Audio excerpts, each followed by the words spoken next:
Hi dears, once again welcome back. അപ്പോൾ ഇന്നത്തെ ക്ലാസ്സിൽ നമ്മൾ പഠിക്കുന്നത് ഷുഡിങ് ഹാവ് പ്ലസ് വേർഡിന്റെ തേർഡ് ഫോം നമുക്ക് എങ്ങനെ സെന്റൻസുകൾ പറയാമെന്നുള്ളതാണ് കേട്ടോ. അപ്പോൾ ഷുഡിങ് ഹാവ് പ്ലസ് V3 ഫോം ആണ് കേട്ടോ. ഷുഡിങ് ഹാവ് പ്ലസ് V3 ഫോം ഇപ്പൊ തന്നെ എല്ലാം തറവായിട്ട് പഠിച്ചു വെക്കാം കേട്ടോ. നീ അവിടെ പോകാൻ പാടില്ലായിരുന്നു, നീ അത് ചെയ്യാൻ പാടില്ലായിരുന്നു, നീ അവളെ അങ്ങനെ വിളിക്കാൻ പാടില്ലായിരുന്നു, അല്ലെങ്കിൽ നീ അവളെ അങ്ങനെ വിളിക്കരുതായിരുന്നു എന്ന് വെച്ചാൽ നീ അത് ചെയ്യരുതായിരുന്നു, നീ ചെയ്യാൻ പാടില്ലായിരുന്നു, നീ ചെയ്തത് മോശമായി പോയി എന്നുള്ള അർത്ഥത്തിൽ നമ്മൾ പറയാറില്ലേ, നീ അത് ചെയ്യരുതായിരുന്നു, നീ അത് ചെയ്തത് മോശമായി പോയി, നീ ചെയ്യാൻ പാടില്ലായിരുന്നു എന്നൊക്കെ പറയാറില്ലേ. അപ്പൊ ഇങ്ങനെയുള്ള സെന്റൻസുകൾ എങ്ങനെ നമുക്ക് ഈ ഷുഡ് ഹാവ് പ്ലസ് V3 വെച്ചിട്ട് നമുക്ക് പറയാമെന്നുള്ളത് നോക്കാം. ഓക്കെ, അപ്പൊ നമുക്ക് എക്സാമ്പിളിലൂടെ നേരിട്ട് പോകാം കേട്ടോ. അപ്പോൾ ഫസ്റ്റ് സെന്റൻസ് പറയാണ്, നീ അവിടെ പോകാൻ പാടില്ലായിരുന്നു, നീ അവിടെ പോകരുതായിരുന്നു, നീ അവിടെ പോകാൻ പാടില്ലായിരുന്നു, നീ അത് പോയത് മോശമായി പോയി, നീ പോകരുതായിരുന്നു, എന്തല്ല നീ അവിടെ പോകാൻ പാടില്ലായിരുന്നു. എങ്ങനെ നമുക്കിത് പറയാം?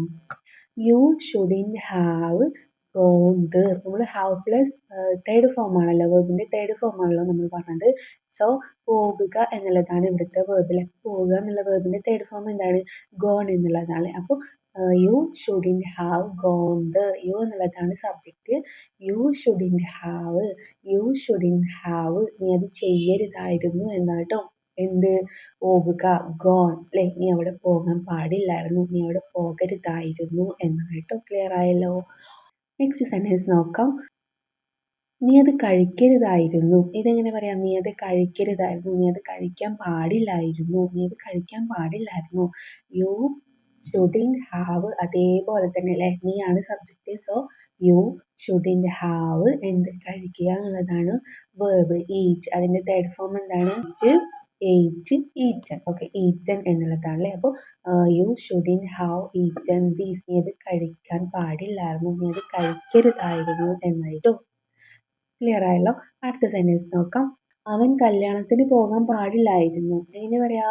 ഹി ആണ് സബ്ജക്റ്റ്, അതുകൊണ്ട് ഹി ഷുഡിൻറ്റ് ഹാവ് ആണ് അല്ലേ. He shouldn't have gone to the wedding. He shouldn't have gone to the wedding. അവൻ കല്യാണത്തിന് പോകരുതായിരുന്നു, പോകാൻ പാടില്ലായിരുന്നു എന്നാണ് കേട്ടോ. നെക്സ്റ്റ് സെന്റൻസ്, അവൾ അങ്ങനെ വിളിക്കാൻ പാടില്ലായിരുന്നു. ഇതെങ്ങനെ പറയാം? അവൾ അവനെ അങ്ങനെ വിളിക്കാൻ പാടില്ലായിരുന്നു. ഷീ എന്നുള്ളതാണ് അല്ലേ. She shouldn't have called him so. She shouldn't have called. Call എന്നുള്ള വേർബിന്റെ തേർഡ് ഫോം എന്താണ്? Called. She shouldn't have called him so. അവൾ അവനെ അങ്ങനെ വിളിക്കാൻ പാടില്ലായിരുന്നു. നെക്സ്റ്റ് സെന്റൻസ്, നീ അവിടെ കളിക്കാൻ പാടില്ലായിരുന്നു. എങ്ങനെ പറയാം? You shouldn't have played there. Play, കളിക്കുക. കളിക്കുക എന്നുള്ള വേർബിന്റെ തേർഡ് ഫോം എന്താണ്? പ്ലേഡ് എന്നാണ് അല്ലേ. അപ്പോൾ you shouldn't have played there. നീ അവിടെ കളിക്കാൻ പാടില്ലായിരുന്നു, നീ അവിടെ കളിക്കരുതായിരുന്നു എന്നാണ് കേട്ടോ. പിന്നെ ഞാൻ മുമ്പ് കഴിഞ്ഞൊരു ക്ലാസ് ഞാൻ ചെയ്തിട്ടുണ്ടായിരുന്നു. നീഡിൻറ്റ് ഹാവ് പ്ലസ് ഇതേപോലെ തേർഡ് ഫോം വെച്ചിട്ട് ഞാൻ സെന്റൻസ് പറഞ്ഞിട്ടുണ്ടായിരുന്നു. ഒരു എക്സാമ്പിൾ പറഞ്ഞതായിരുന്നു. അവൻ ആത്മഹത്യ ചെയ്യേണ്ട കാര്യമില്ലായിരുന്നു എന്നാണ് ഞാൻ പറഞ്ഞൊരു എക്സാമ്പിൾ. അവൻ ആത്മഹത്യ ചെയ്യേണ്ട കാര്യമില്ലായിരുന്നു, അവൻ അവിടെ പോകേണ്ട കാര്യമില്ലായിരുന്നു. അപ്പൊ ഇങ്ങനെ കാര്യമില്ലായിരുന്നു എന്നുള്ളതും ചെയ്യാൻ പാടില്ലായിരുന്നു എന്നുള്ളത് തമ്മിലുള്ള ഡിഫറൻസ് ഉണ്ട് അല്ലേ. അപ്പൊ കുറെ പേർക്ക് ഡൗട്ട്സ് ഉണ്ടായിരുന്നു, ഇത് രണ്ടും സെയിം അല്ല എന്നൊക്കെ ചോദിച്ചിട്ട് കമന്റ് ഉണ്ടായിരുന്നു. അത് രണ്ടും സെയിം അല്ല കേട്ടോ. ഒന്ന് ചെയ്യാൻ പാടില്ലായിരുന്നു എന്നാണ്, ഒന്ന് ചെയ്യേണ്ട കാര്യമില്ലായിരുന്നു എന്നാട്ടോ. ഒന്ന് കാര്യമില്ലായിരുന്നു എന്നാണ്, ഒന്ന് ചെയ്യാൻ പാടില്ലായിരുന്നു എന്നുള്ളതാണ് കേട്ടോ. അപ്പൊ ചെയ്യേണ്ട കാര്യമില്ലായിരുന്നു എന്നുള്ളതാണ് ഈ നീഡിന്റെ ഹാവ് പ്ലസ് തേർഡ് ഫോം വെച്ചിട്ട് നമ്മൾ പറയുന്നത് കേട്ടോ. Shouldn't have plus third form ആകുമ്പോൾ ചെയ്യാൻ പാടില്ലായിരുന്നു എന്നുള്ളതാണ്. പാടില്ലായിരുന്നു എന്നുള്ളതാട്ടോ നമ്മൾ പറഞ്ഞത്. മറ്റേത് ചെയ്യേണ്ട കാര്യമില്ലായിരുന്നു എന്നുള്ളതാണ് നീഡിന്റെ ഹാവ് കേട്ടോ. ഇവ തമ്മിലുള്ള ഡിഫറൻസ് നിങ്ങൾക്ക് ഇപ്പൊ മനസ്സിലായില്ലേ? ഓക്കെ. അപ്പൊ ഇന്നത്തെ ക്ലാസ് ഇത്രയേ ഉള്ളൂ. അപ്പൊ എല്ലാവർക്കും മനസ്സിലായെന്ന് വിചാരിക്കുന്നു.